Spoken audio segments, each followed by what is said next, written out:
রাজ্যে বিরোধী দলগুলো আইন শৃঙ্খলার অবনতি কিংবা যুবক যুবতীদের নেশায় আসক্তির মতো সমস্যাগুলো নিয়ে প্রায়ই সরকারের বিরুদ্ধে অভিযোগ করাটাই স্বাভাবিক। এটাই বিরোধী দলের কাজ। কিন্তু সুস্থ সমাজ গঠনের দায়িত্ব কি কেউ এড়িয়ে যেতে পারে? মার্কিন সমাজবিজ্ঞানী এল কে ফ্রাঙ্ক বলেছিলেন, সামাজিক সমস্যা হলো এমন একটি সামাজিক অসুবিধা অথবা অসংখ্য লোকের অসদাচরণকে বোঝায় যা সংশোধন করা দরকার। একাংশ শুভবুদ্ধি সম্পন্ন নাগরিকরা বলেন, আজকাল সমাজ ভাবনায় মন্দা চলছে। সমাজ ধাবিত হচ্ছে এক দায়িত্বহীন জীবনযাপনের দিকে। শুধু আমি আর আমার আবর্তে ঘুরতে ঘুরতে মানুষ শুধু আত্মস্বার্থ সিদ্ধির মানসিকতা নিয়ে বড় হচ্ছে। সমাজে চলছে একটা অসুস্থ প্রতিযোগিতা। একটা সফল রাষ্ট্র গঠনে সুস্থ সমাজের ভূমিকা বিশাল। আর সেই সুস্থ সমাজ গঠন করার দায়িত্ব কার? শুধুই কি সরকারের? আসলে সামাজিক সমস্যা মোকাবেলা করা একটা সম্মিলিত দায়িত্ব, যার মধ্যে একাধিক স্টেক হোল্ডাররা জড়িত। তার মধ্যে অবশ্যই রয়েছে সরকার, বিভিন্ন রাজনৈতিক দল, বিভিন্ন এনজিও, বিভিন্ন সম্প্রদায় গোষ্ঠী এবং কর্পোরেটরা যেমন রয়েছে, তাদের একটা সামাজিক দায়বদ্ধতাও রয়েছে। ঠিক তেমনি সুস্থ সমাজ গঠনে অভিভাবকদের ভূমিকাও কিন্তু অনেক গুরুত্বপূর্ণ। সমাজের প্রত্যেকটা ব্যক্তি একজন সুনাগরিক হিসেবে যেন গড়ে উঠতে পারে, সেই দায়িত্ব যেমন পরিবারের অভিভাবকদের, ঠিক তেমনি সামাজিক অভিভাবকদের। সেই দায়িত্ব আমরা কে কতটা পালন করছি প্রশ্ন সেখানে। নমস্কার, আমি দীপেন আর আপনারা দেখছেন নিউজ ভ্যানগার্ড। সুস্থ সমাজ গঠনে অভিভাবকদের ভূমিকা নিয়ে একটি বিশেষ টক শোতে আজ আমার সাথে যে দুজন রয়েছেন, ওনারা দুজন বিশিষ্ট সামাজিক অভিভাবক বলতে পারেন। কারণ একজন বিশিষ্ট প্রকৌশলী তথা সমাজ সচেতক বিশ্বজিৎ চক্রবর্তী, যিনি একজন একটি বিশিষ্ট স্কুল পরিচালন কমিটির সঙ্গে উনি যুক্ত ছিলেন এবং আপনাদের জানিয়ে রাখি 2017 সালের জানুয়ারি মাসে নীতিগত কারণে উনি কিন্তু ওনার চাকুরি থেকে, সরকারি চাকুরি থেকে ভিআরএস নিয়েছেন, ভলেন্টারি রিটায়ারমেন্ট নিয়েছিলেন। এবং আমাদের সঙ্গে রয়েছেন আরো একজন বিশিষ্ট শিক্ষাবিদ, প্রাক্তন অধ্যক্ষ ডক্টর সঞ্জয় রায়, যিনি আজও শিক্ষা থেকে শুরু করে সমাজের নানান ক্ষেত্রে, নানান সময়ে, নানান বিষয়ে কিন্তু ওনার মতামত প্রকাশ করে থাকেন, যেগুলো অবশ্যই আই ওপেনার হিসেবে কাজ করে। আজ আপনাদের দুজনকেই স্বাগত আজকের অনুষ্ঠানে। বিশেষভাবে প্রথমে আপনার কাছে আসি। বর্তমান সময়ে সমাজ চেতনা দ্রুত অবক্ষয়ের দিকে ধাবিত হচ্ছে, এই কথাটা সত্যি কিনা, আপনি সেটা মানেন কিনা? সত্যি তো বটেই, সত্যি বটে। আচ্ছা, আজকে কিন্তু আমি অবশ্যই বলবো যে এটা ভ্যানগার্ডের বিশেষ একটা খুব এই ধরনের একটা টপিক নিয়ে যে আলোচনার যে সিদ্ধান্তটা, এটা খুবই গুরুত্বপূর্ণ এবং দর্শক সাধারণের কাছে আমি অনুরোধ করব জিনিসটা সম্পর্কে খুব কি কি ইস্যু ডিসকাস হয় বা ওনারা ভবিষ্যতে কি কি অ্যাকশন নিতে পারে, ওনাদের ভূমিকা কি আছে, এটা সম্পর্কে আশা করি আমাদের আলোচনা ওনারা কিছুটা হলে উপকৃত হবেন। এটা একদম। তো হ্যাঁ, আমরা যেটা বলছিলাম যে বর্তমান সমাজ চেতনা একটা দ্রুত অবক্ষয়ের দিকে, একটা পেসিমিস্ট ধারণা হয়ে গেছে সমাজ নিয়ে আমাদের। আসলে কথাটা সত্যি কিনা আপনি মানেন কিনা, আপনি বলছেন আপনি মানেন। এটা কেন হলো এরকম, কেন হচ্ছে? এটা তো একদিনের বিষয় নয়। এই সমাজের যে চেতনা, আমরা সবাই সামাজিক জীব, কিন্তু আমরা কেন, আমাদের এই চেতনাটা কেন অবক্ষয়ের দিকে ধাবিত হচ্ছে দিন দিন? সমস্যাটা কোথায় হচ্ছে? আসলে সমস্যাটা হচ্ছে কি, মুখ্য জায়গাটা হচ্ছে, দেখুন ধরুন আমরা যদি দেখি প্রত্যেকটা অভিভাবকরা ইন জেনারেল আছে সামাজিক, আজকে থেকে অনেক বছর আগে যেমন আমরা যখন ছোট ছিলাম তখন অভিভাবকরা সমাজের মানে যে ভূমিকা আদায় করতো বা বলতো, মানে গার্জিয়ান হিসাবে আমরা যেটা দেখে এসেছি, এটা সেই জিনিসটা এখন অনেকটাই কমে গেছে। এটা আপনি বলতে পারেন যে সামাজিক বিচ্যুতি কিছু জায়গাটা। এবং এটা কারণটাও অনেক ইম্পর্টেন্ট, বোঝা দরকার। এটা বুঝতে হলে আমাদের বুঝতে হবে এখানে। আমি অ্যাকচুয়ালি এই যে আমি স্কুলের সাথে যুক্ত ছিলাম, আমি অনেক প্যারেন্টের সাথে আমার যোগাযোগ ছিল, আমি বিভিন্ন রকমের প্যারেন্ট স্টুডেন্টদের প্রবলেমগুলো আমি দেখেছি, প্যারেন্টদের পয়েন্ট অফ কনসার্নটা আমি শুনেছি। তো সেটার বেসিসেও আমি বলতে পারি দুই একটা জিনিস, যে এখানে খুব ভাইটাল এই জিনিসটা হচ্ছে এই যে আমাদের এই যে প্রত্যেকটা একটা শিশু, দেখুন একটা শিশু যখন বড় হচ্ছে এই যে বড় হওয়ার যে প্রসেস অফ ডেভেলপমেন্ট, যেটাকে আমরা প্যারেন্টিং যেটা ধরা হয়ে যায়, আমরা এটা প্যারেন্টিং যে রোল, যেটা অভিভাবকদের, মানে প্রথম একটা প্যারেন্টদের ভূমিকা, অভিভাবকদের ভূমিকা নেক্সট আসছে এখানে। তো এইখানে দাঁড়িয়ে ধরুন এই যে একটা শিশু বড় হওয়া, আমরা কেন একটা শিশুকে আনলাম, ধরুন একটা প্যারেন্টের একটা রেসপন্সিবিলিটি, এটা জিনিসটা যে আমরা একটা শিশুকে নিয়ে এলাম এই জগতে, এই জগতে নিয়ে এলাম, এবার ওকে বড় করার দায়িত্ব রয়ে গেছে শিশুর একটা, মানে প্যারেন্টদের একটা।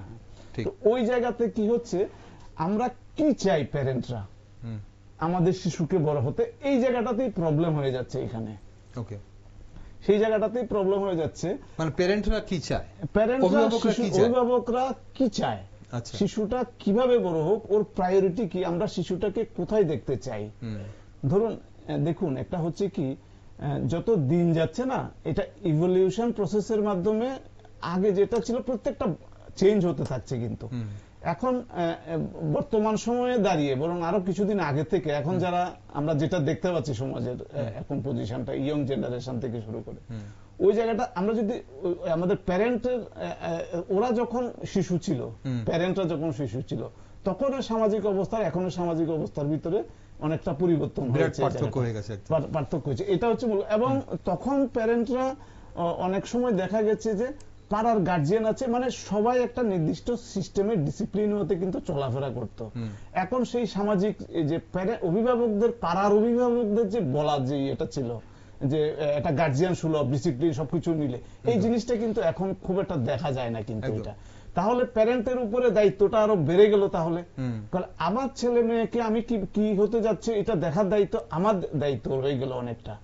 এইবার হচ্ছে কি, এবার বলতে পারেন ম্যাটেরিয়ালিস্টিক দুনিয়াতে আমরা আগে যেটা যে আমাদের যে সমাজ সংস্কৃতি যেটা চলে আসছিল, এটা থেকে কিন্তু আস্তে আস্তে করে আমরা অনেক সময় অনেকেই যে ম্যাটেরিয়ালিস্টিক এটা চিন্তা ভাবনার কারণে আমরা কি হচ্ছি, আমরা ওয়েস্টার্ন টাইপ অফ, ওদের সব সিস্টেমেরই ভালো খারাপ দিকটা আছে, আমাদের ভালো দিকটা আমরা রাখছি না। হ্যাঁ, যেমন ধরুন আমাদের একটা যে চাইল্ড ডেভেলপমেন্টের আমাদের যে আছে পঞ্চকোষীয়, বেদান্তে যেটা লেখা আছে পঞ্চকোষীয় মানে ডেভেলপমেন্টের, মানে একটা লোকের প্রত্যেকটা হিউম্যান যে ফ্রেমওয়ার্ক আছে এটাতে 5টা লেয়ার আছে। অন্নময় কোষ, প্রাণময় কোষ, মনোময় কোষ, বিজ্ঞানময় কোষ আর আনন্দময় কোষ। এগুলো আরো ডিটেইলে বলতে গেলে এটা আরো অনেক সময়ের ব্যাপার, আমি তো ডিটেইলে, মানে ওইটাতে একটা হিউম্যান মানে পার্সন যে বড় হচ্ছে না, এটার বেসিক জায়গাটা রয়ে গেছে, এগুলা বুঝতে হবে এই জিনিসটাতে, এই জিনিসটা বুঝতে হবে। এবং ওই জায়গাটাতেই ধরুন না একটা প্যারেন্ট যখন এগুলো নিয়ে ও যখন চিন্তা করছে না, ও যখন ভাবছে যে আমার পার্সোনাল যে চাওয়া পাওয়ার ভিতরে ও থেকে যাচ্ছে, এবং ইভেন বাচ্চাদের, আমরা যে বাচ্চাটাকে আনলাম পৃথিবীতে, এটার অ্যাকচুয়ালি শুরু তো কনসিভ হওয়া থেকেই আমাদের চিন্তা ভাবনাগুলো ওইভাবে হয়ে আসা উচিত ছিল, কিন্তু ওইটা ম্যাটেরিয়ালিস্টিক ওই অবস্থায় মেন্টাল সেটআপের থেকে, মানে উইদাউট প্রপার প্রিপারেশন হওয়া, এরপরে আসছে গিয়ে সমাজের মানে অভিভাবকরা আস্তে আস্তে করে কিছু একটা বলতে গিয়ে বলতে চাইছে না, কারণ সমাজ in the mean time change হয়ে গেছে। কেউ আমরা অভিভাবকদের সেইভাবে আমরা গুরুত্ব দিতে চাইছি না যে অভিভাবকরা কিছু বলুক, এটা হচ্ছে ইন দি মিন টাইম আরো হয়ে গেছে। স্কুলে প্যারেন্টরা আগে, টিচাররা আগে যেভাবে দেখতো, সেখানে স্কুলেও টিচারদের কোন রকমের শাস্তি দেওয়ার ক্ষেত্রে বিভিন্ন রকমের ইম্পোজ আইন কানুন হয়ে গেল এই জিনিসটাতে। তো একদিকে শিক্ষকদের যে অভিভাবকত্ব ছিল, শিক্ষকদের অভিভাবকত্ব বলবো আমি এই জায়গাটাকে, ওরা যে দেখে শুনে এই একটা যে রোল ছিল এখানে, এই রোলটা কিন্তু আস্তে আস্তে পরে ওরা দেখলো কি কিছু ইনসিডেন্ট দেখা গেল যে ইন দি মিন টাইম এই যে স্কুলে পানিশমেন্ট দেওয়ার ক্ষেত্রে কিছু প্রবলেম তৈরি হলো, টিচারদের অনেক রকমের এক্সপ্লেনেশন ব্যাপারে। আমরা টিচারের ব্যাপারটা পরে আসছি। স্কুলে মানে আমরা পরিবার থেকে বেরিয়ে যখন আমরা অভিভাবক বলছি, দর্শক বন্ধুরা, এবং আমাদের আজকের যে অনুষ্ঠান সুস্থ সমাজ গঠনে অভিভাবকের ভূমিকা, অভিভাবক শুধু পরিবারে নয়, যেটা বিশুদ্ধবাবু বলছিলেন যে বাবা মা অবশ্যই অভিভাবক, বা পরিবারে যারা আছে তারপর অভিভাবক, এবং পরিবারের বাইরেও পাড়াপড়শি, আশেপাশে এলাকার সবাই কিন্তু অভিভাবক। আমার পরিচিত, আমার পরিবারের যারা অন্যান্য পরিচিতরা, গুরুজনরা রয়েছেন, ওনারাও কিন্তু অভিভাবক আমাদের। এখন সামাজিক অভিভাবক অবশ্যই রয়েছে। স্কুলে যখন আমরা যাই তখন শিক্ষক শিক্ষিকারা সেখানে আমাদের অভিভাবক। তো কার কি ভূমিকা আছে আজকের এই যে বলা হচ্ছে যে সমাজ চেতনা একটা অবক্ষয়ের দিকে যাচ্ছে, সেটার জন্য শুধুই কি পরিবারের অভিভাবকরা দায়ী, নাকি আমাদের সমাজে যে অভিভাবকরা রয়েছেন ওনারাও দায়ী?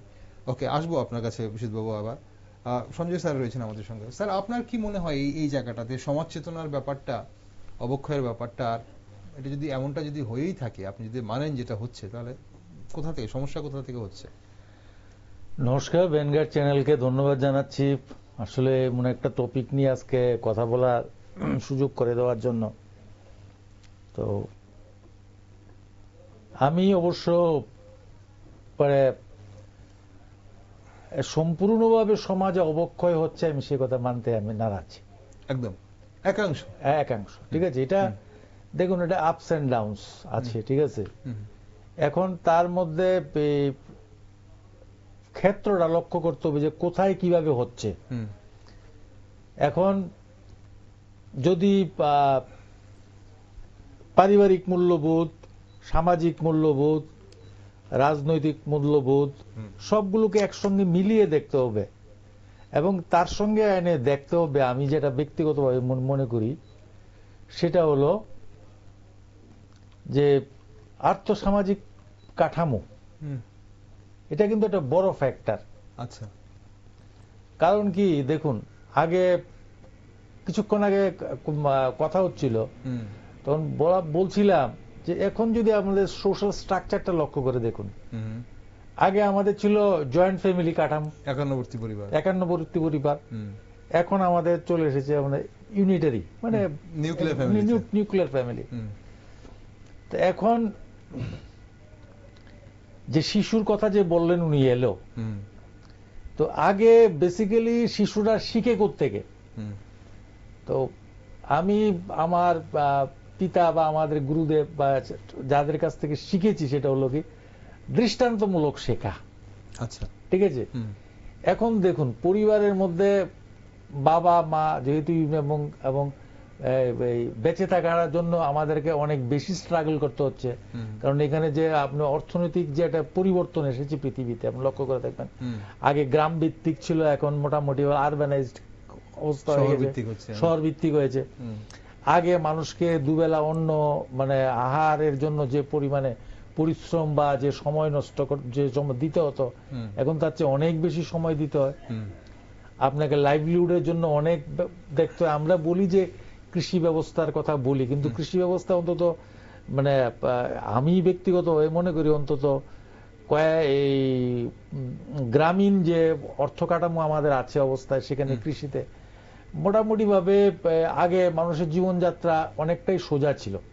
এখন মানুষের চাহিদাও কম ছিল, ডেভেলপমেন্টের সঙ্গে সঙ্গে এগুলো বেড়েছে।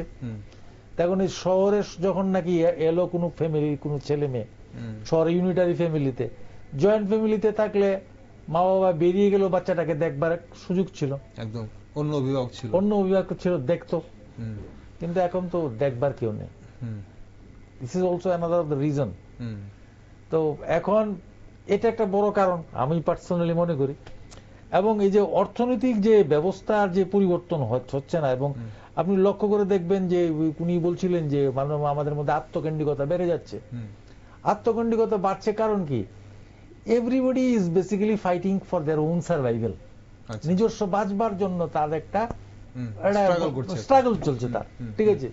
সুতরাং আমি যদি যখন নাকি আমি নিজেই বাঁচা কঠিন হয়ে যায়, তখন আমি অন্যকে কি করে বাঁচাবো, ঠিক আছে। এই একটা সেকশন চলছে।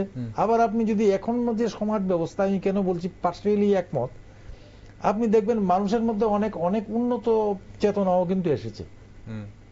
অনেক অনেক বিষয় ভেবে আপনি দান বলুন বা বিভিন্ন যে কি জানি কয়েকদিন আগে কালকে রবীন্দ্রবনে গিয়েছিলাম, আমাদের মুখ্যমন্ত্রীকে বলতে শুনেছি, উনি বলছিলেন যে এবার বন্যার সময় মানুষ কি পরিমাণে সবার জন্য ঝাঁপিয়ে পড়েছে, একজন আরেকজনকে মানুষ পাশে ছিল, এগিয়ে এসেছে। তো আমরা তো তার আগে এটা লক্ষ্য করিনি।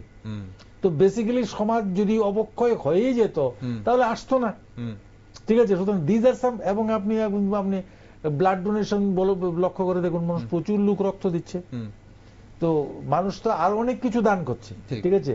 এবং আমরা যদি ভারতবর্ষের অবর দিকেই তাকাই, 1952 সালের বা 47 সালের ভারত আর আজকে 2025-এর ভারত তো এক না, ঠিক আছে, চেঞ্জ তো হয়েছে একদম। তো এখন মানসিকতায় মাঝে মাঝে কিছুটা অনেক জায়গাতেই চেঞ্জ হয়েছে, সেগুলো মাঝে মাঝে পীড়া দেয়। কিরকম? আমরা যেগুলো সামাজিক অবক্ষয়ের কথা আমরা বলতে পারি, যেরকম এখন মানুষের মানে বৃদ্ধদের যে অবস্থা, বৃদ্ধাশ্রমের সংখ্যা বেড়ে যাচ্ছে, মানুষের মধ্যে কিছু কিছু ক্ষেত্রে দেখা যায় যে গার্হস্থ্য হিংসা একটা জঘন্য রূপ নিয়েছে, বাচ্চা নিয়েছে, ঠিক আছে, মানুষের মধ্যে মানে মানে নানা রকমের পাশবিক আনন্দ বেড়ে গিয়েছে কিছু কিছু ক্ষেত্রে আমরা লক্ষ্য করি। তো এগুলো দেখলে মনে হয় যে ঠিক আছে, সমাজে মনে হয় কিছুটা অবক্ষয় হয়েছে, ঠিক আছে।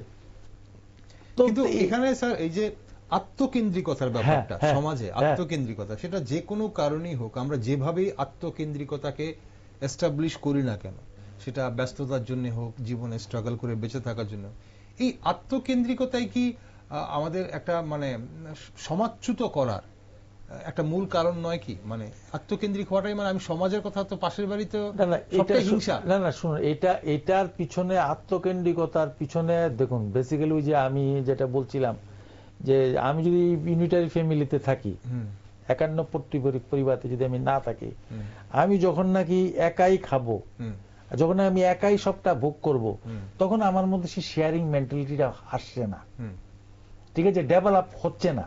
দিস ইজ ওয়ান অফ, এবং যার জন্য কিন্তু অনেকে থাকলেও কিন্তু দিতে চাইছে না।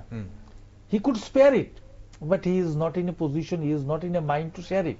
আচ্ছা, এটা আমাকে, এটাই হলো সমাজের যেটা নাকি সবচেয়ে ডেঞ্জারাস জায়গা।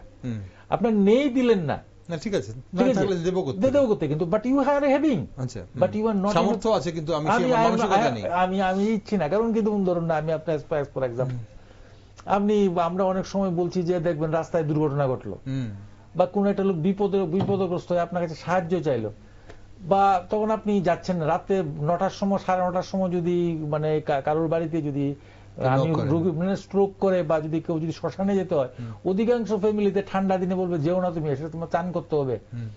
এই যে টেম্পোরারি যে কষ্টটা, মানে আমি যদি আমার ছেলেকে যদি এটা বলি, তো আমার ছেলে কি শিখবে?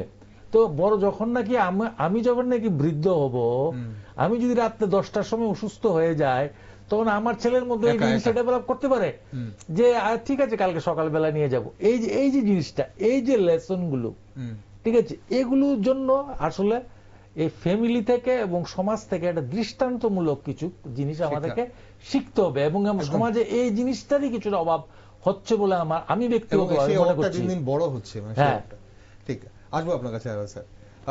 বিশ্বজিৎবাবু, আপনি যেটা বলছিলেন স্কুলের কথা, আমরা অভিভাবকদের কথা বলছিলাম, আপনি অভিভাবকদের কথাও বলছেন।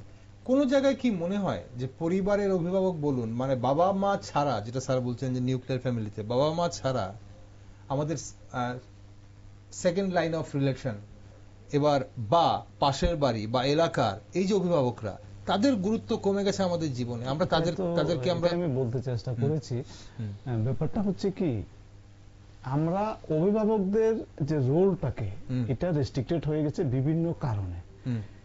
ওই যে আমি বললাম না যে হিউম্যান ডেভেলপমেন্টের আমাদের যে ফ্রেমওয়ার্ক, যেটাতে পঞ্চকোষীয় যে ফ্রেমওয়ার্ক, এটা অ্যানালাইসিস করলে দেখা যাচ্ছে যে আমরা যে বাচ্চা মানে যে কোনো একটা হিউম্যান বিং যখন ডেভেলপ হচ্ছে, এবং ওকে যখন প্যারেন্ট বা গার্জিয়ানরা যখন ওর ভেতরে মানে যে আমরা যে বিষয়গুলো দেখতে চাইছি সেইগুলো, যেমন ধরুন না এই যে ধরুন ব্যালেন্স মাইন্ড, হ্যাঁ, বা ধরুন ইনটিউশন, হ্যাঁ, বা ধরুন উইজডম কিছু কাজ করে, বা ধরুন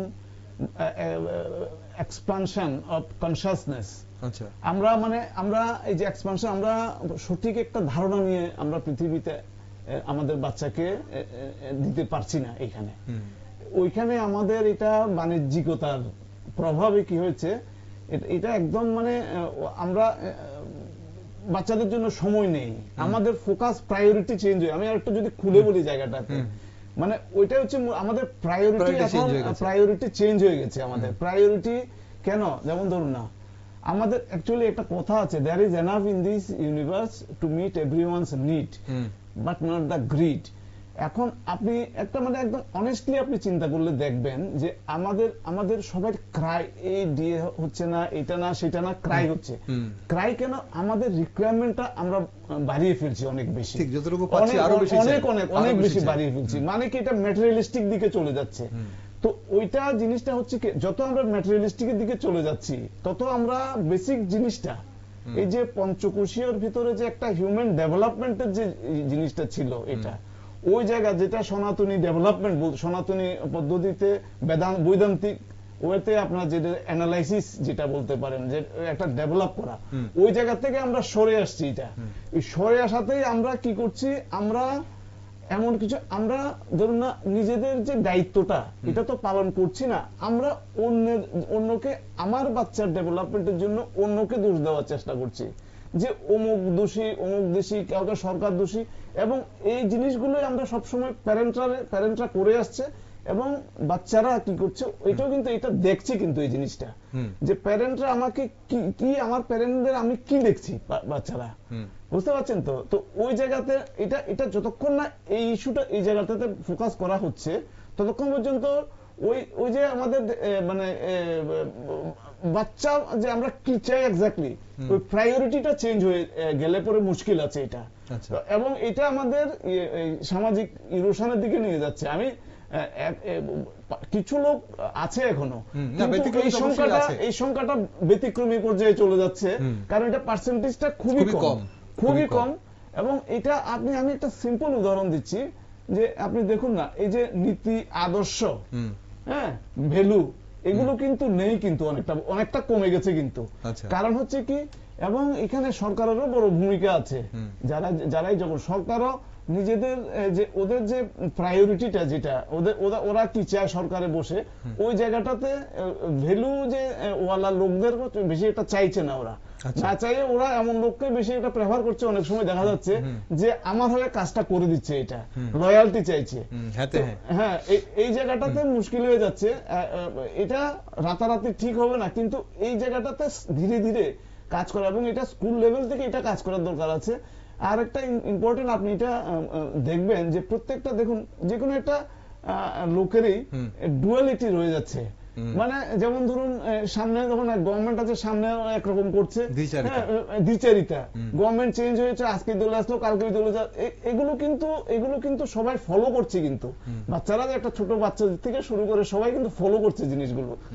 তো এতে হচ্ছে কি, ও ভাবছে হয়তো আমরা, মানে ওরা বুঝতেই পারছে না যে what exactly we want out of life. আপনি কিছুদিন, আপনি এখন হয়তো লক্ষ্য করে থাকবেন, এখনই চলছে কুম্ভ মেলা। হ্যাঁ, কুম্ভ মেলাতে একজন আইআইটি বাবা বলে একজন সাধু এখন খুব ভাইরাল হচ্ছে ওনার কথাটা। তো ওনার ইস্যুটা, উনি যে বলছেন কথাগুলো, বেসিক জায়গাগুলোতে দেখবেন যে আমাদের চাইল্ড ডেভেলপমেন্টের যে জায়গাটাতে ফোকাস দেওয়ার কথা, এটা না দিলে কি হতে পারে। মানে একটা হচ্ছে কি, একটা বাচ্চার ডেভেলপমেন্টটা হবে পুরো অল ফিজিক্যাল, ইমোশনাল, ইন্টেলেকচুয়াল, মানে সব ধরনের, এবং স্পিরিচুয়াল অলসো। স্পিরিচুয়ালটা আমরা অনেক সময় আমরা সর্বশিক্ষিত স্পিরিচুয়ালটাকে মনে করি যে এটা কোনো রোল নেই, কিন্তু এটা খুব ভাইটাল রোল আছে আপনার ভ্যালু সিস্টেম থেকে। আমরা এক্স্যাক্টলি কি চাই, ও অনেক লাখ লাখ টাকা চাকরি পেয়েছিল, না করে ও অনেক কিছু করে ও সাধু হয়ে গেছে এখন। হ্যাঁ, তো ও তখন বলছিল, যেমন ধরুন একটা ফ্যামিলিতে দেখুন, হাজবেন্ড ওয়াইফ ঝগড়া করছে, আমরা ইভেন একটা ভালো যে ফ্যামিলি, আমরা যে ও একটা বিয়ে করবে, ও যেটা বলছিল আমি বিয়ে করে কি করবো, এটা আমার সামনে কোনো এক্সাম্পল আমি পাইনি। কারণ আমরা যেটা এক্সপিরিয়েন্স করি, মনে রাখবেন, প্রত্যেকটা একটা শিশুর থেকে শুরু করে আমরা যে প্রসেসের ভেতর দিয়ে যাই, এক্সপিরিয়েন্স করছি। আমরা ডেভেলপমেন্টের সময় বাবা মাকে কিভাবে দেখছি, ওদের সম্পর্কটা যেভাবে দেখছি আমরা, উনি যেটা বললেন যে ধরুন আমরা আমাদের ঠাকুর দাদা দিদিমাকে কিভাবে দেখছি, ওভারঅল ওই সবকিছু ওর উপরে ইমপ্রেশন তৈরি করে ওকে ডিসিশন, ও এটার উপরে বেস করে কিন্তু ডিসিশন নিচ্ছে। তো ওই জন্য বলছি, পঞ্চকোষীয় ডেভেলপমেন্টের উপরে আমরা যতক্ষণ না জোর দিচ্ছি, অলরাউন্ড ডেভেলপমেন্ট যেটা বলা হচ্ছে, হ্যাঁ, হোলিস্টিক ডেভেলপমেন্ট যেটা বলা হচ্ছে, ওই জায়গাটা থেকে যতই আমরা দূরে সরে যাচ্ছি, ততই আমাদের এই সমস্যা আরো বাড়বে এগুলো, এবং এগুলো আপনার ইমিডিয়েটলি এগুলো আমাদের সমাজ এগুলো বোঝা দরকার। আজকে আমাদের এই যে ভারতে যেটা আছে সনাতনী সিস্টেমে যেটা ছিল আগে, হ্যাঁ, ওইটার উপরে আমাদের রিয়েলাইজ করা, আরো ভালোভাবে এক্সপ্লোর করে এই জায়গাটা আমরা কেন এটার থেকে দূরে সরছি, আমাদের এক্সপেকটেশনের কোনো লিমিট নেই। এই জায়গাটা যতক্ষণ না ক্রস করছে, যেটা বললাম, there is enough in this world to meet everyone's need but not everyone's greed. তো একটা বাচ্চা বড় হচ্ছে কি চায় জায়গাটাতে, এটা কিন্তু পরিষ্কার না কিন্তু, এবং যে কোনো সিচুয়েশন ডিল করার মতো ওর মানসিকতা থাকছে না। কারণ আমরা ওকে ওই যে বললাম যে পঞ্চকোষীয় ব্যবস্থায় ফিজিক্যাল, ইমোশনাল, মেন্টাল, সার্বিক যেটা ডেভেলপমেন্ট, ওই জায়গাটা যতক্ষণ ও প্রিপেয়ারই হচ্ছে না নিজেকে যে হাউ টু ডিল উইথ, ও হয়তো ইনকাম করছে, ইনকাম করবে, বা ও ইনকামের রাস্তা না খুঁজে কি করছে। আমি কিছু এক্সাম্পল দিচ্ছি আপনাকে। প্যারেন্ট আসছে, বলছে ও আমার ছেলে তো আমার কথা শুনে না, ড্রাগের দিকে চলে যাচ্ছে। আসলে ওইখানে প্যারেন্টিং এর প্রবলেম রয়ে গেছে। সমাজ তো বললাম বসে গেছে, টিচাররা স্বাভাবিকভাবে এখন পানিশমেন্টের ভয়ে কিছু বলতে চাইছে না অনেক সময়। কিন্তু প্রাইমারি দায়িত্ব তো অভিভাবকদের, বাড়ির অভিভাবকদের। কিন্তু বাড়ির অভিভাবকদের প্রথম কথা হচ্ছে আমাদের যে দাদু দিদাদের আমরা কতটা রেসপেক্ট আছে সমাজে, এটা একটা ইম্পর্টেন্ট পয়েন্ট। এবার ডিস্টেন্স কমিউনিকেশন, বাচ্চার সঙ্গে মা বাবার কমিউনিকেশন অনেক বেড়ে গেছে। মা বাবা হয়তো বাইরে রাত্রে পার্টি করছে, আসছে, ও দেখছে সব, হ্যাঁ, ও দেখছে সব, আস্তে আস্তে ও গিয়ে ড্রাগে জড়িয়ে গেছে। এরকম বেশ কিছু এক্সাম্পল আমি মানে স্কুলে প্যারেন্টদের ডিল করার সময় আমি দেখেছি, এরকম বেশ কিছু এক্সাম্পল। বা ধরুন ওদের পার্সোনাল লাইফটা ওরা কিভাবে বাচ্চাদের সামনে রেখে ভায়োলেন্স থেকে শুরু করে ওদের পার্সোনাল ক্লোজ লাইফ যেটা বলা যায়, সেটাকে ফলো করছে, সেটা ওরা বাচ্চাদের থেকে সেরকম ডিস্টেন্স মেনটেন করে করছে কিনা। হ্যাঁ, এটা না হলে বাচ্চা দেখে তো ও তো চিন্তা করতে বুঝতে থাকবে এটা কি হচ্ছে জিনিসটা। মানে কি ও মানে বাচ্চার সাথে মানে চিলড্রেনদের একটা মা বাবাদের সাথে বাচ্চাদের একটা কমিউনিকেশন গ্যাপ হয়ে যাচ্ছে, বিরাট বড় কমিউনিকেশন গ্যাপ হয়ে যাচ্ছে। মা বাবারা বাচ্চাদের বুঝতেই না, বা মা বাবা বাচ্চাদের জন্য ওদের সময়ই নেই বলতে পারেন আপনি, ওদের মতো করে বুঝতে পারছে না ওদেরকে, এবং ওদের সময়ও নেই। ওরা নিজেদের কেরিয়ার, নিজেদের প্রগ্রেস নিয়ে ব্যস্ত। এটা আলটিমেটলি ধরুন আপনি যদি একটা প্যারেন্টকে জিজ্ঞেস করেন যে আপনি কি চান আপনার বাচ্চাকে, আপনি দেখবেন 50টা প্যারেন্ট নিখুন, 50টা প্যারেন্ট 50টা রকমের কথা বলবে। যেটা আমি বাচ্চাকে হাসি খুশি ভাবে দেখতে চাই, ওর বাচ্চাটা দেখবেন কিভাবে মানুষ হচ্ছে। যে প্যারেন্ট বলছে যে আমি তো ওকে ডাক্তার চাই, এটা চাই, সেটা চাই, তখন ও একরকম ভাবে বড় হচ্ছে। অনেক প্যারেন্ট আছে, আমি বাচ্চাকে, আমার স্টুডেন্ট প্রথমেই জানে যে আমার বেশি মার্কস না পেলেও আমি মেডিকেল পড়তে পারবো, কেন আমার বাবা 1 কোটি টাকা দিয়ে এখানে ভর্তি করিয়ে দেবে।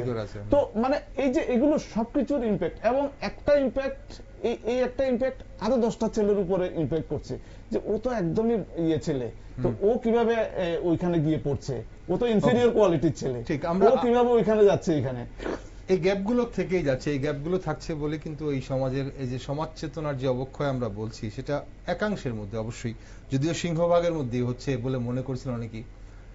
আসবো আপনার কাছে স্যার। এই যে একটা মাঝখানে একটা কথা বিশ্বজিৎবাবু বললেন যে টিচাররা পানিশমেন্টের ভয়ে এখন আর বাচ্চাদের শাসন করতে চাইছেন।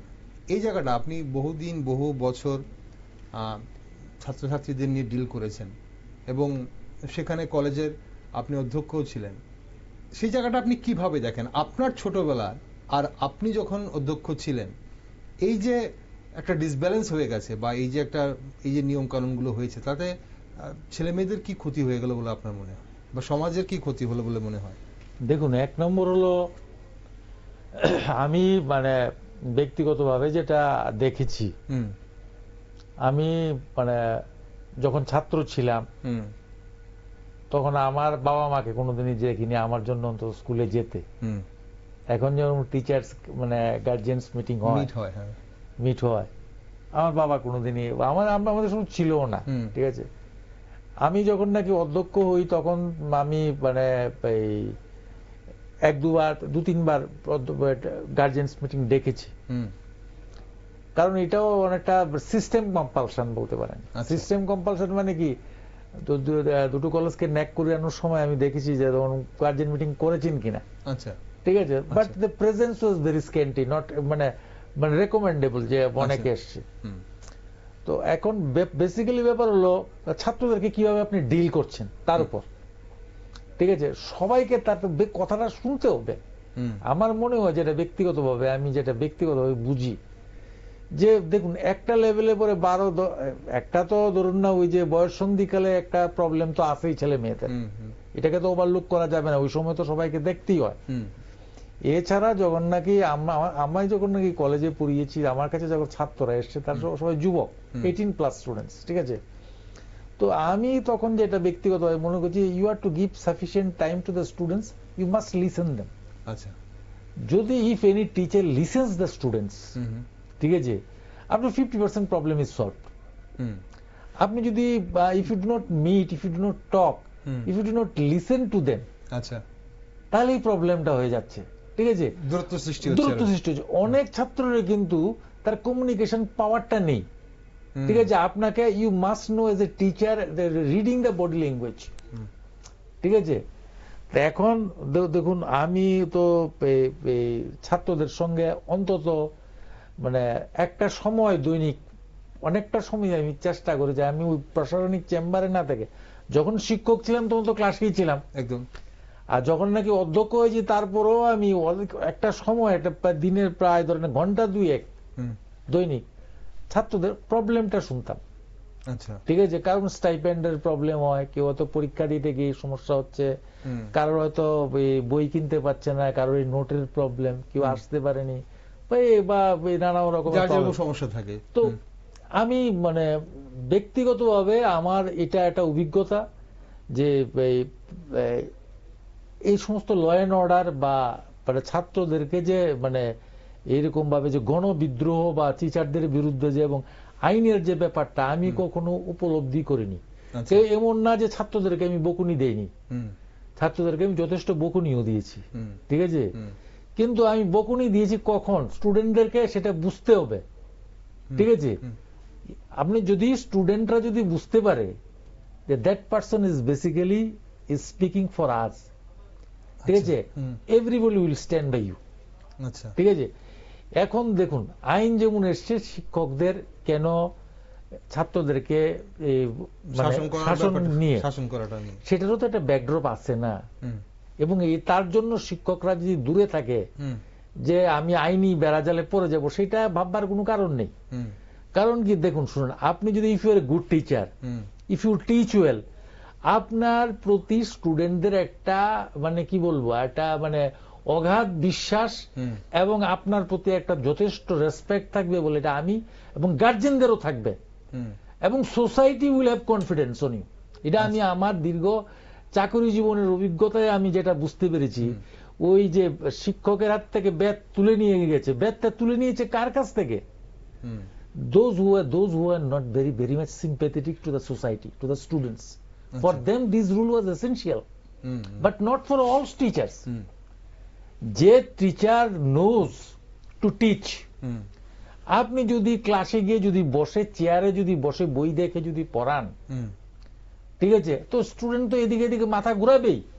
কারণ কি basically you are concentrating on the books and again looking at the students, মানে you are not able to draw the attention of the students.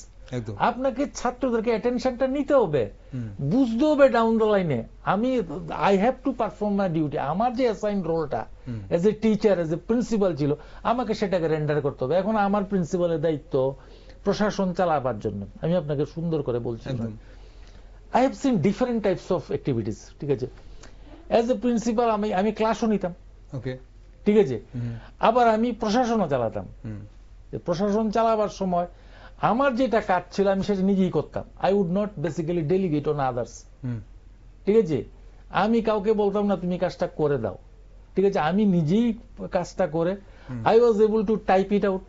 যখন আমার পিএস আসতো না সেদিন আমি নিজেই টাইপ করে দিয়েছি। বা যদি দেখা গিয়েছে ভর্তির সময় কলেজে যখন ছাত্র ভর্তি হতো, প্রচুর ছাত্র একদিনে প্রায় প্রচুর ছাত্র ভর্তি হতো, উদয়পুর কলেজে প্রচুর ছাত্র ভর্তি হতো, বীর বিক্রম মেমোরিয়াল কলেজে প্রচুর ছাত্র ভর্তি হতো। এখন আমার টিচাররা বসে কাজ করছে, আমি দেখছি সন্ধ্যা হয়ে যাচ্ছে, দিন চলে এসছে, ইফ আই রিমেইন স্ট্যান্ডিং, আমি যদি মনে করি আমি অধ্যক্ষ, আমি কাজ করব না, মাই টিচার্স উইল ডু, তো টিচাররা কি করবে? আমাদের কি দরকার আছে? কাজের পরিমাণ লোড বেড়ে গিয়েছে। But if I extend my help to this teachers, you will find যারা নাকি বাড়ি যাওয়ার জন্য রেডি হচ্ছিল, they would also come forward to get the work ডান।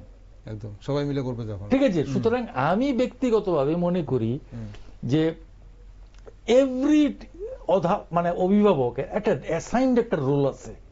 ঠিক আছে, expected role, society expects that role. If I do not do this thing, ঠিক আছে, দ্যাট উড বি ল্যাপসেস। ঠিক আছে, এখন একজন অভিভাবক হিসাবে ফ্যামিলির যে আপনি যেটা বলছিলাম যে কেন ছেলে মেয়ে, আমার মা বাবা যদি সারা দিনই যদি অফিসে চলে যায়, চলে যেতে পারে, কিন্তু আমার যে অভিভাবক হিসাবে আমার ছেলেকে বোঝাতে হবে, বাবা আমি যাচ্ছি, আবার চলে আসবো, এসে তোমাকে দেখবো, এই সময়টায় তুমি যেও না, তুমি এইভাবে কাটাও। You are to make that your child known this fact. ঠিক আছে, কিন্তু এটা না করে যদি এখন যদি তারপর যে উনি বললেন রাত্রিবেলা, যদি দিনের বেলাও টাইম দিলাম না, রাত্রিবেলায় এসে আমি মানে কি জানি কয় আমি পার্টি করে এলাম, ছেলে দেখছে বাবা কি করছে, এই বাবা যখন, এই ছেলে যখন নাকি বড় হবে, 14, 15, 16 বছর হবে, ও যদি নেশাগ্রস্ত হয়, বাবা যদি ছেলেকে বলে তুই এটা নেশা করিস না, how can a father exert his rule? He cannot. The child will not listen to him. তো আমি এই জন্য বলছিলাম, you must set an example everywhere, in every activities. ঠিক, আগে নিজে করে দেখাতে হবে, তারপর অবশ্যই ছোটরা দেখে শিখবে। আমাদের অনুষ্ঠানের সময় ফুরিয়ে যাচ্ছে, একটা শেষ জায়গায় একটু বিশ্বজিৎবাবু আপনাদের আলোকপাত চাইব। এই যে আমাদের অভিভাবকদের, সামাজিক অভিভাবক যারা রয়েছেন, আপনাদের মতো ব্যক্তিত্বরা যারা রয়েছেন, যারা গুণীজনরা সমাজে, শুভবুদ্ধি সম্পন্ন মানুষ যারা রয়েছে, তাদের কি মনে হয় যে সমাজের প্রতি সবাই ঠিকভাবে দায়িত্ব পালন করছে? এবং যদি না করে থাকে, কি করা উচিত বলে আপনার মনে হয়, আপনার নিজের বা আপনার মতো যারা ব্যক্তিত্ব রয়েছে? আমি কিছু মানে এক্সাম্পল বলছি এখানে, যে জিনিসগুলো মানে আমি প্র্যাকটিক্যালি দেখেছি, যেমন ধরুন হচ্ছে এখনো বিভিন্ন জায়গায় কানে আসে সবকিছু। সেটা হচ্ছে যেমন ধরুন আমি একটা স্টেট অফ মাইন্ড আমি বোঝাতে চেষ্টা করছি, যে এই যে একটা বাচ্চার প্রতি যে অভিভাবকের দায়িত্ব, যেটা ওইটা কোথায় আছে, এটা বোঝানোর জন্য ভালো কিছু আছে। আচ্ছা, কিন্তু ইন জেনারেল ম্যাক্সিমামের কিরকম হয় দেখুন, পরীক্ষাতে, স্কুলে পরীক্ষায় মার্কস কম পেল, ওই টিচারের কাছে প্রাইভেট পড়তে চেষ্টা করবে, বা টিচারও প্রাইভেট পড়ানোর জন্য বলছে। এবার চাপে এটা একটা সিস্টেম হয়ে গেল যে মার্কসটা যাতে বাড়ে, এটা হ্যাঁ মার্কসটা যাতে বাড়ে, মানে আমি at the cost of মানে some rupees আমি চাইছি আমার ছেলে ও ইমপ্রুভমেন্ট চাইছি না, আমি চাইছি ওর মার্কসটা বাড়ুক। এটা এক্সাম্পল আছে, একদম কমন এক্সাম্পল। আগরতলা প্রাইভেট স্কুলগুলোতে আপনি দেখবেন ডোনেশনের নামে ভর্তি করানো, স্ট্রিক্ট ইয়ারস্টিক নেই। আপনি 11-এ ভর্তি হবেন, আপনার কাছে আসবে, আমার কাছে এরকম প্রচুর এসেছিল, আমি একটাও করিনি, কিন্তু এরকম আপনি চিন্তা করতে পারবেন না কত টাকা দিতে রাজি আছে প্যারেন্টরা। আচ্ছা, এবং এটা কমন আগরতলাতে অন্য স্কুলে, আমি নাম বলতে চাইছি না, এগুলো শোনা যায়, একদম কমন এক্সাম্পল, মানে একদম যে নিচের দিকে যে কোথায় ইয়ে করছে, এটা একটা থার্ড আর একটা এক্সাম্পল দিচ্ছি স্কুলের রিলেটেড।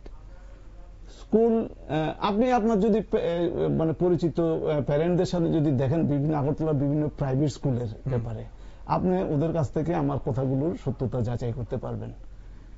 থার্ড হচ্ছে আপনি ফেল করেছেন 11 বা 12 বা কোনো একটা ইয়েতে, এবার আপনি স্কুল দেখা করলেন যে আমাকে তো কই যে না ও তো ফেল করেছে, হবে না, 1 বছর নষ্ট হবে। আচ্ছা ঠিক আছে, আপনি এটা একটু আপনার একটু ওয়াটার ফিল্টার একটু করে দিন, এটা একটা কাজ করে দিন, ধরুন 20, 25, 40, 50 হাজার টাকা দামে কাজ করে নিল, ওকে ক্লিয়ার করে দিল। এটা একটা এক্সাম্পল আছে। এবার আরেকটা তো বললামই যে যাই রেজাল্ট করুক, আমার ছেলেকে বাবা ডুয়ালিটি, বাবা হয়তো এমনিতে খুব মানে তাত্ত্বিকতা নিয়ে আছেন, কিন্তু ছেলেকে দেখা গেল যে 1 কোটি টাকা দিয়ে প্রাইভেটে ভর্তি করছেন মেডিকেল পড়ানোর জন্য। হ্যাঁ, এবার এরকম প্রচুর আছে এরকম কেস, প্রচুর আছে এরকম কেস। হ্যাঁ, এগুলো আরো আছে এরকম একটা দুটা। তারপরে আমি তো বললাম এই যে ট্রান্সফার পোস্টিং এর জন্য রাজনৈতিক নেতাদের পেছনে পেছনে ঘোরা চাকরির জন্য, এখন আছে কিনা জানি না, কিন্তু এগুলো ছিল বা এগুলো মানে এটাও কিন্তু একটা মানে কি at any cost আমি আমারটা চাইছি, মানে আমি এটা চাওয়ার ক্ষেত্রে আমি এটা ভুলে যাচ্ছি যে এটার মাধ্যমে আমি কি এক্সাম্পল সেট করছি, এই জায়গাটা ভুলে যাচ্ছি যে আমি এবং ভ্যালু সিস্টেম মানে অফিসে অনেক জায়গাতেই দেখা গেল যে যারা ঠিকভাবে কাজ করতে চাইছে, এটা তো আমার পার্সোনাল অভিজ্ঞতাই আছে এরকম, ওরা পলিটিক্যাল এস্টাবলিশমেন্ট চাইছে যে না তোমার এত কিছু দেখার দরকার নেই, তুমি আমার এটা কাজ করো, তোমার কাজ এটা। হ্যাঁ, ইভেন খুব উচ্চস্তরীয় বলছে যে আরে চক্রবর্তী সাহেব বাদ দেন এগুলো, আমার এগুলো দরকার নেই, আপনার ভিজিটই করার দরকার নেই, হ্যাঁ দরকার নেই, আপনাকে কিছু পাবে না। হ্যাঁ, মানে এগুলো মানে ইস্যুটা হচ্ছে কি, ইস্যুটা হচ্ছে যে এই যে মাইন্ডসেটটা, ডেভেলপমেন্টটা, অভিভাবকদের ডেভেলপমেন্টটাতেই প্রবলেম রয়ে গেছে। আমরা দোষ দিতে চাইছি আজকের জেনারেশনের, কিন্তু আজকের জেনারেশনের ভেতর আমি আপনাকে এটা বলছি আমার অভিজ্ঞতার বেসিসে, আমি অনেক আজকের জেনারেশনের ছেলে মেয়ে পেয়েছি, অনেক বেশি সংখ্যা, বরঞ্চ আমি বলবো অভিভাবক 10টার ভেতরে আমি যদি 3টা দেখি ভালো, হ্যাঁ বাচ্চাদের 10টার ভিতরে 7টা ভালো আছে। হ্যাঁ, ওদের মাইন্ডসেট অনেক পরিষ্কার, ওরা অনেক বেশি, ওদের ভ্যালু অনেক বেশি, দেখে দেখে রিফাইন্ড হয়ে যাচ্ছে এখন। ওরা নিজস্ব, এবং ওরা যে যেমন ওকে ওই জায়গাতে নিচেই জায়গা করে দিচ্ছে। এখন হচ্ছে কি এখন আপনি যে প্রসঙ্গটা বললেন যে এটা কিভাবে ওভারকাম করা, প্রথম কথা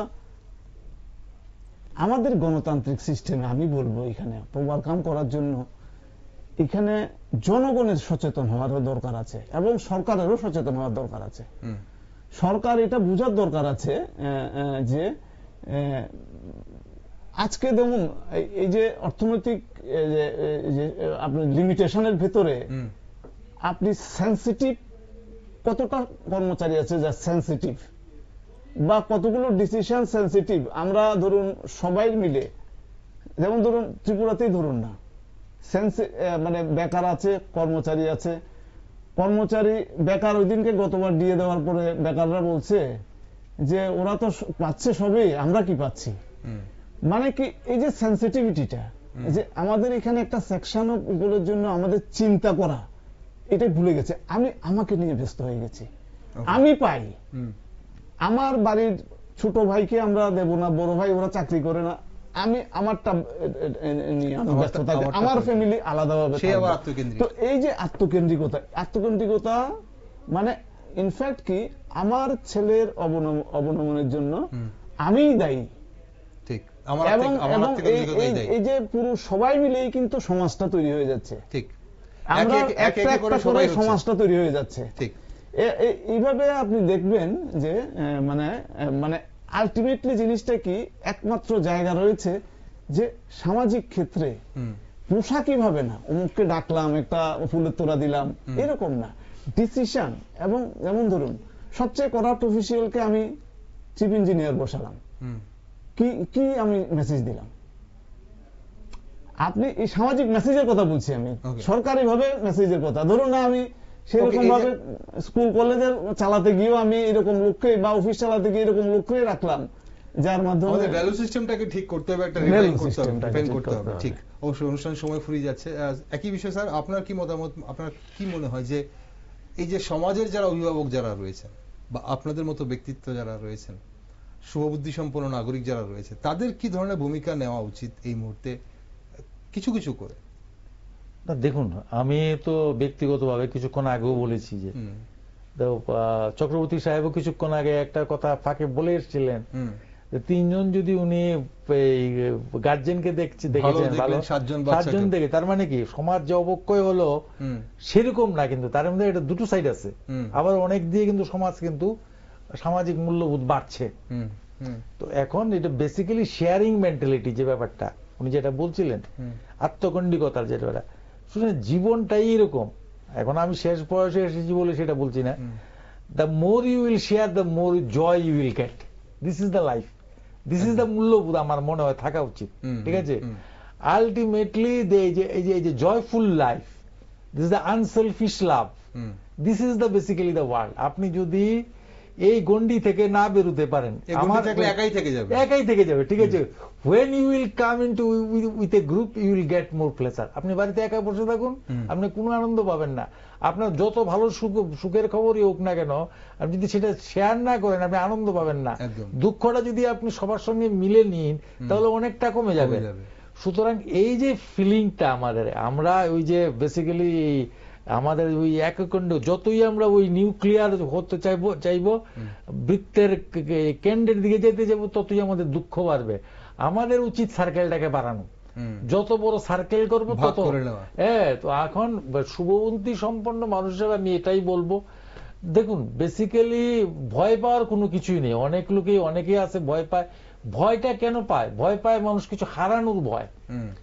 সবাই ভাবে আমি যে জায়গায় আছি কথাটা যদি বলি হয় আমার সামাজিক বিচ্যুতি হবে, বা আমার সামাজিক সম্মান নষ্ট হবে, বা হয়তো আমার আর্থিকভাবে কিছু লস হবে। এই ভয়, কিছু হারাবার ভয়।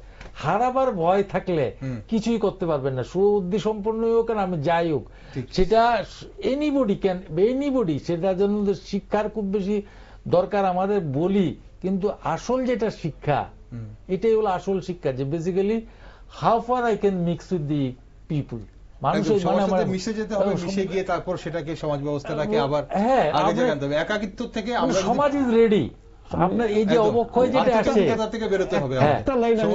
একটা লাইন বলছি এখানে, যে সমাজের এই যে যেখানে যেখানে শুধরানো বা যারা সমাজকে মনে হচ্ছে যে যারা করাপ্ট বা যে কোনো রং এক্সাম্পল সেট করছে, ওদেরকে যেমন ধরুন মা বাবাকে দেখছে না বা ওইরকম সমাজ কিন্তু ওদেরকে আইসোলেট করতে পারে। যে ওদের আমার টিমে এসে পার্টি করছো না ভাই, তুমি তো এটা করছো না, এই জায়গাগুলোতে সমাজ ওইখানে বা এরকম ভাবে এরকম যখন মেসেজ যাবে পাড়াতে সেন্ড করতে পারে, পাড়াও এরকম ভাবে যারা করছে না ওদেরকে একটু ইয়ে করা, সরকারও সেরকম করাপ্ট লোকদের একটু পানিশ দেওয়া বা রং, এবং সেই স্কুলগুলো তো যেখানে রং হচ্ছে এগুলোতে সরকারেরও ক্ষমতা রয়ে গেছে এখানে অ্যাকশন নেওয়ার, ওইগুলো এইরকম ভাবে এক্সাম্পল সেট করে দিলে পরে তাহলে করার অনেক কিছুই আছে, কিন্তু করার মানসিকতা কতটা আছে অবশ্যই সেটাই নিয়ে আমাদের মূল বিষয়, সেটাই মূল ভাবনা। আর এই দিকে যেভাবে আমরা এগোচ্ছি সেখানে এগোতে এগোতে আমরা কোথায় গিয়ে দাঁড়াবো এক সময়, সেটাও কিন্তু একটা উদ্বেগের বিষয়। অসংখ্য ধন্যবাদ ডক্টর রয় এবং বিশ্বজিৎবাবু আপনাকেও। নমস্কার।